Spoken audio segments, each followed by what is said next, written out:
Hi friends, சூப்பரான mutton biryani செய்கிறது தான் இப்படி தான் நான் எனக்கு செஞ்சு காட்ட போகிறேன். அதுக்கு இன்றைக்கி நாங்கள் எடுத்துருக்கிறது 300 கிராம் மட்டன், 400 கிராம் அரிசி. ஃபஸ்ட்டு மட்டனை நல்லா கழுவிக்கிட்டு 1/2 ஸ்பூன் மஞ்சத்தூள், 1/4 ஸ்பூன் சீரகத்தூள், 1 ஸ்பூன் தனியா பவுடர், 3/4 ஸ்பூன் சில்லி பவுடர்,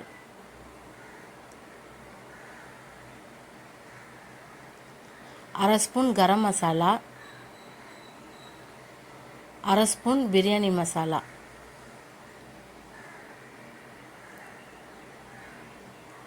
கொஞ்சமாக புதினா, ஒரு தக்காளி, ஒரு வெங்காயம், ஒரு 3 ஸ்பூன் அளவுக்கு தயிர் விட்டுக்குங்க. மட்டன் நல்லா சாஃப்டாக சூப்பராக இருக்கும். பட்டை, கிராம்பு, ஏலக்காய், சோம்பு, இலை இதெல்லாமே போட்டுக்குங்க. கறி வேகிறதுக்கு தேவையான அளவு தண்ணி, தேவையான அளவு உப்பு போட்டு ஒரு 4லேருந்து 5 விசில் போட்டுக்கலாம். மட்டன் சூப்பராக வெந்துடும்.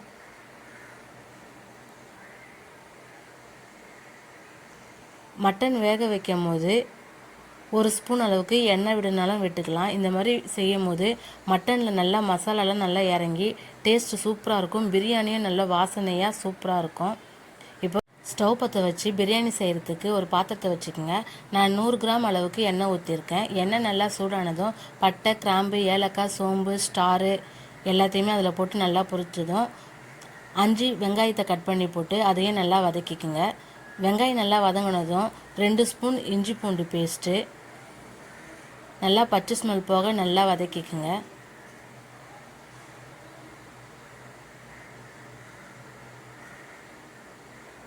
ரெண்டு பச்சை மிளகாய், ஒரு கையளவு புதினா, கொத்தமல்லி எண்ணெயிலே நல்லா ஃப்ரை பண்ணிக்கலாம்.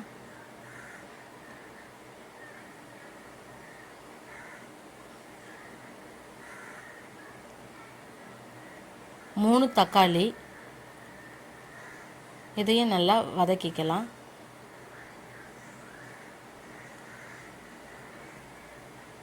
தக்காளி நல்லா வதங்கினதும் எடுத்து வச்சுருக்க மிச்சம் இருக்கிற ஸ்பைசஸை சேர்த்துக்கலாம். 1/2 ஸ்பூன் தனியாத்தூள், 1 ஸ்பூன் சில்லித்தூள், 1/2 ஸ்பூன் மஞ்சத்தூள், 1/2 ஸ்பூன் கரம் மசாலா, 1 ஸ்பூன் பிரியாணி மசாலா, கொஞ்சமாக சீரகத்தூள், 3 ஸ்பூன் தயிர், ஒரு பெரிய சைஸ் லெமனை நல்லா புழிஞ்சி சாறு எடுத்து வச்சுருக்கேன். அதையும் நல்லா ஊற்றிக்கிட்டு நல்லா எண்ணெயில் வதக்கிக்கலாம். உங்களுக்கு சீரகத்தூள் வேணான்னா ஸ்கிப் பண்ணிக்கோங்க. அது சேர்த்து செஞ்சிங்கன்னா டேஸ்ட் நல்லா சூப்பராக இருக்கும். ஒரு 2-3 நிமிஷம் நல்லா மூடி போட்டு வச்சுக்கலாம். மசாலா நல்லா வதங்கி எண்ணெய் நல்லா பிரிஞ்சு வரும்.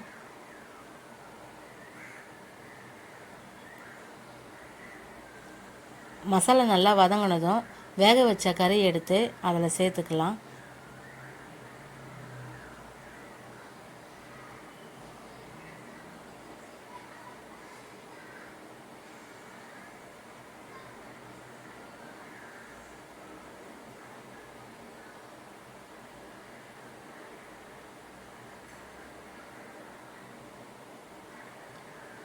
கறியை நல்லா எடுத்து அதில் சேர்த்ததும் நல்லா கொஞ்ச நேரம் ஒரு 2-3 நிமிஷம் நல்லா வதக்கி அப்படியே மூடி போட்டு வச்சுக்கலாம்.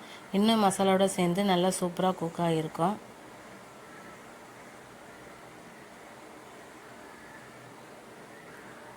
இப்படி செய்கிறதால கறி உடையெல்லாம் செய்யாது, அப்படியே தான் இருக்கும்.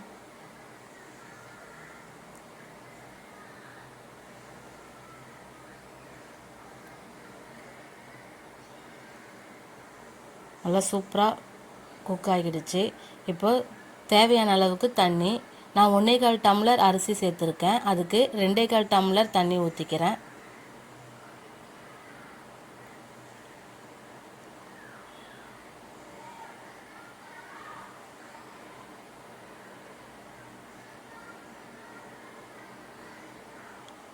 ஸ்டேஜில் உப்பு, காரம் எல்லாமே கரெக்டாக இருக்கான்னு செக் பண்ணிக்கோங்க. எனக்கு உப்பு, காரம் எல்லாமே கரெக்டாக இருக்குது. நல்லா கொதிக்கட்டும்.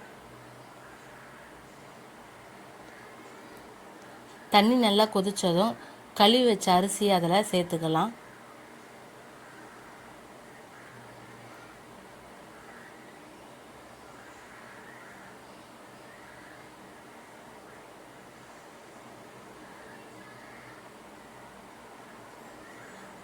1/4 ஹவர் நல்லா தட்டு போட்டு மேலே ஒரு வெயிட் வச்சு ஸ்டவ்வை சிம்மில் வச்சு 1/4 ஹவர் தம் போட்டுக்கணும்.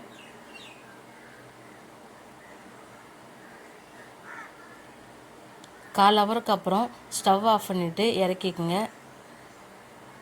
சூப்பரான மட்டன் பிரியாணி ரெடி. நல்லா உதிரி உதிரியாக ஒன்றோடு ஒன்று ஒட்டாமல் சூப்பராக இருக்கும். நீங்களும் இதே மாதிரி மட்டனை இந்த ஸ்டைலில் வேக வச்சு சாப்பிட்டு பாருங்கள். கறி நல்லா சூப்பராக வெந்திருக்கும். இதே அளவுக்கு தண்ணி எல்லாமே கரெக்டாக ஊற்றி நீங்கள் செய்யுங்க. துளி கூட அடி பிடிக்காது. சாப்பாடும் நல்லா உதிரி உதிரியாக ஒன்றோடு ஒன்று ஒட்டாமல் சூப்பராக இருக்கும். அப்புறம் எல்லோரும் கடையில் வாங்கி சாப்பிட்ற பிரியாணியை விட உங்கள் பிரியாணி தான் டேஸ்ட்டு சூப்பராக இருக்குன்னு எல்லாருமே சொல்லுவாங்க. அருள் குக்கிங் சேனலை லைக் பண்ணுங்கள், ஷேர் பண்ணுங்கள், கமெண்ட் பண்ணுங்கள், மறக்காமல் சப்ஸ்கிரைப் பண்ணிடுங்க. தேங்க்யூ ஃபார் வாட்சிங்.